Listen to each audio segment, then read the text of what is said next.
Right then, let's get it out of the way. That was one of the worst games I ever had the privilege to watch, and by that I mean could barely watch. I thought I was getting glaucoma at one point because of how foggy the pitch went.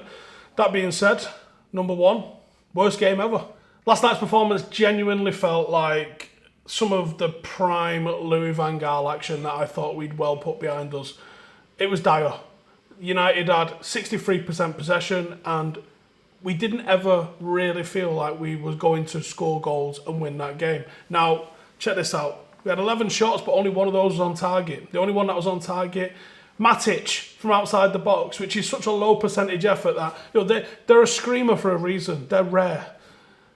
We did create the chances. The lads have to look at themselves though and go, did I create enough? Was I taking enough goal scoring opportunities? This is Crystal Palace we're talking about here. This isn't 1989 AC Milan that you're trying to break down. The draw means that United have now just won 3 of our last 10, and it's a horrendous run that we're on.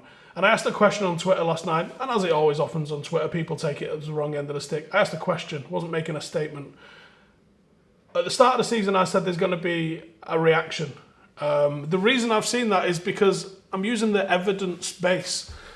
When you see a team that goes into the early stages of the Europa League, typically like your Burnleys or occasionally your Evertons and people like that, because they have to start in July when normally teams are just starting pre-season, you see an inevitable dying of that team towards the back end of the season. And now, I thought United have got a pretty small squad. And people was like, well, you've got 25 players. Well, on that list, mate, is like Fosu Mensah, Lee Grant, people like that. Even Donny van de Beek. I mean, does he really even count as a player for United at the moment? Look how many Manchester City players have played over 2,000 minutes in the league. There's only 2, and Ederson's one of them. You usually get away with your goalkeeper playing week in, week out. And then look how many United have got. And it's all the usual suspects. Well over 2,000 minutes. And I think when United had the shortest pre-season, and then United had the most horrendous run, it was 2 games back to back. I think Liverpool had an average of 4 games in between their games over Christmas. United had 2. And since we went top of the league just after Christmas, this run of 10 games has come. And in this run of 10 games, United have, like we said, won 3 times. Tons of draws. Tons of draws.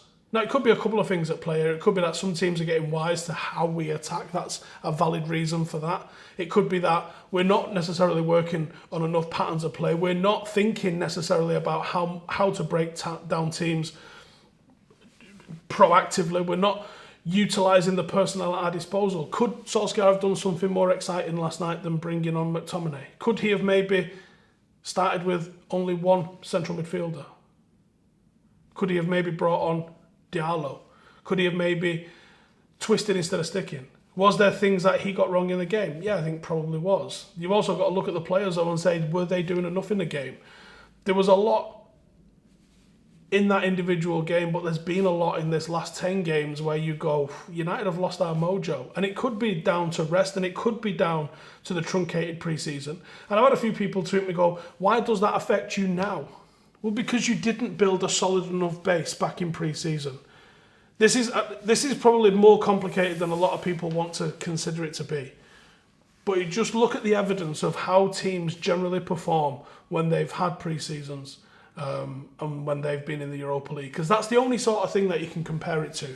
United had the longest, and all that, yeah, everyone's going, it's the same for everyone. It's not. City pulled out of a game because of COVID and they never got punished for it, and they had that extra week off. Those little things can make a massive difference.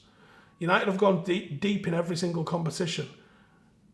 There's gonna be a bounce back. I said this at the start of the season, there was going to be a bounce back. It looks like, and again, I might be wrong, and we might have just lost our mojo, but it looks like we fell off a little bit with it. Number 2, Shaw was positive again. In what's been a largely negative run of form since getting top of the league in January, one of the positives has been the uprise in confidence in Luke Shaw's performances. And I think his performance in February kind of justifies some of my opinions that I had of him earlier in the season. He's got 6 assists, 4 of those came last month, which tells me that the way you lot were piping him off since August was a little bit giddy. Now, last month, going forward, and even last night, going forward, he still looked like one of our outlets that was likely to cause the opposition problems. It was on the back of being voted February's Player of the Month. Shaw once again showed lots of attacking intent down the left-hand side, which we could definitely do with being replicated on the right-hand side. Could have had a hat-trick of assists. His crosses and his link-up was the ones that was really causing the damage. He created 2 chances, and only Fernandez managed to create more. That's now 50 chances in the Premier League that he's created. Some of those have come from corners, which I'm not sure they necessarily need to be counted as chances because United are just shite at corners. But it's not by no means the perfect option at left-back. There's still some question marks defensively. And if you're not seeing what I'm seeing, just go back and watch attacks for the opposition and just see that Shaw's the last man back into the box. But he's certainly been a standout performer in a recent run of poor games, and probably well deserves his player of the month. Number 3, do United miss Pogba? I think United might have missed Paul Pogba. I thought he was getting into a real good run of form, and him and Bruno was sort of working well as there was 2 options for United to be creating, and I think it showed more than ever against Crystal Palace. Selecting 2 defensively minded midfielders against a Wilfried Zaha-less Crystal Palace meant that United lacked a little bit of positivity going forward. Had Donny van der Beek been available and match fit and been up to speed with match rhythm, and again you can figure out who the blame for that lies, maybe that would have been an option. Certainly could have been an option. Maybe if we had more options from the academy that we could have used, it might have been an option. There just doesn't seem to be that many. The form Jesse Lingard's in, would he have made a difference in being able to rest someone and give someone the night off? Maybe that was something. United struggled to find any sort of momentum in their attack because we was giving the ball away in simple situations. We was slow progressing it forward. If we got goals from just knocking it side to side, we'd have won 10-0 last night. But you get goals from penetrative passes. And when you allow a team to get back in a low block, like low blocks happen, right? They're a part of football. They're not going to change. But when you're breaking against a team that's going to get into a low block, you have to pass between the lines. And when Bruno's the only man that you need to get the ball to, it's very easy for the opposition to cut that out. If you've got 2 number 8s or 2 8/10s in the team, then it becomes a lot harder for you to be predictable. And then if you've got a right winger that's actually going to be able to create as well, it also becomes a lot more difficult to predict what you're going to do. And that's where United are struggling for me. Paul Pogba, I need to see him back in a United shirt. And that's it. Rashford, Greenwood, Cavani, completely starved of service. And I don't necessarily think that was a problem when Pogba was on the pitch. He needs to get back soon. 4, clean sheet for Henderson. And again, a good performance where I saw him claiming the ball in and around different bodies. And yes, it was a 0-0, but that is a clean sheet. I checked. And it was a 3rd in a row in all competitions. Dean Henderson's 4th successive clean sheet, and it's his 7th in 8 games. Now, yes, the opposition that he gets to play against does play a part in this, but there's something has to be said that he's keeping the ball out of the net. He had very little to do last night, but he prevented United losing 1-0 at the death by making a great save to deny Van Aanholt one-on-one. It showcases that I think he has what it takes to have those concentration levels deep into a game, and I like the other attributes he brings. I like how he claims the ball, I like how he commands his area, and I like how he can start counter-attacks. Hopefully everything's all right with De Gea, for whatever the personal reasons are. If he's left out of the team, I hope he manages to overcome those. But on the field, as I said a couple of weeks ago, it felt like maybe 2 lorries was going down the motorway and Henderson was maybe going 1 mile an hour faster. I think he's starting to get a couple of feet in front on the motorway at the moment.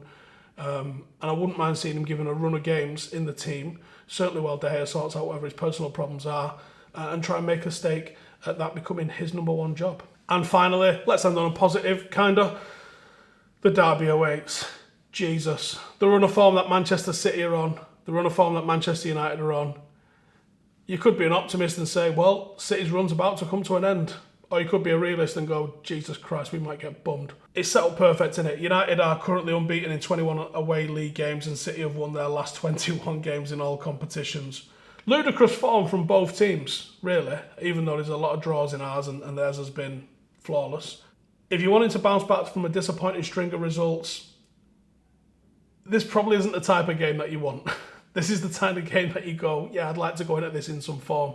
But cliche time, Form does go out the window in derbies, and United have had a bit of success against Manchester City lately. But it's time for Ollie to revert to what got him to the dance last season. Let's be a counter-attacking team. Let's play to the strengths of this Manchester United side. Let's stop trying to be a hybrid team that thinks it can play out the back, because I'll tell you this for free, we fucking can't.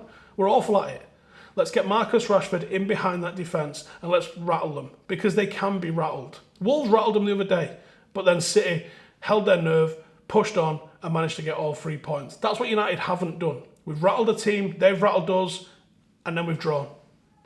Let's rattle City, let's get 3 points in there, and let's actually have some feel-good factor, because it's been fucking gash these last 10 games or so. And you look at the games that we've got coming up, doesn't get much better. It's about to get rougher, I'll tell you that. So let's hold on tight, let's hope for a good result against City, and let's see if we can get it done.